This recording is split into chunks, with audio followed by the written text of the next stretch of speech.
So what is an idea hunter? They have a passionate curiosity for learning, an appetite for knowing more.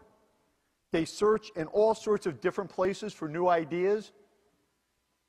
And every night that they go to bed a little bit smarter. And that's what an idea hunter is. And we're going to talk about the hunt for ideas. But before we talk about how to engage in the hunt for ideas, I'd like us to think for a minute about the power of ideas and what they mean. And this notion that not just at the firm level, but at a society level, ideas drive economic progress. And there's a gentleman by the name of Paul Romer. He was a professor of economics at Chicago, University of Chicago, Stanford, now NYU. And Romer's going to win a Nobel Prize. And about 10, 15 years ago, and I'm no economist, but about 10, 15 years ago, I was reading his articles, his work. It was in The Economist and so forth. And it was all about why some countries are more successful than others. And it was this notion of they're better and more effective at harnessing the power of ideas. And essentially, this is what Romer says. They discover ideas, and very importantly, as you will see, they repurpose ideas that already exist, because idea hunting is about finding ideas, not creating original ideas. So ideas drive progress, and just some quick examples. Here's one. The assembly line. Mass production. It all came together, put together by Henry Ford, and he had a vision. Affordable transportation for the masses. So how is that going to happen?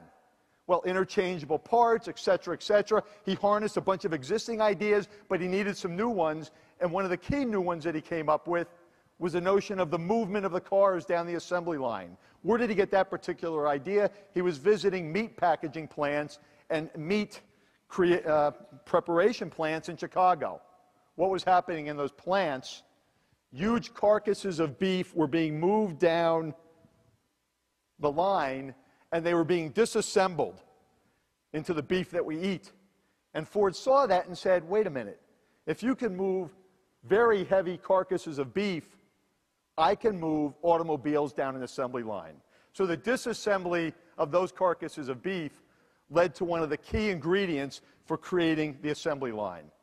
And since then, industry after industry after industry, service and manufacturing of like, have taken those notions to create high-quality, standardized products at a price that millions and millions of Americans and now people around the world could afford. Another idea, or several ideas, that influenced progress were in the Declaration of Independence.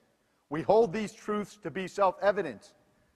Where did Jefferson get those ideas? He didn't get them thinking in Monticello and spending all his time there in Virginia.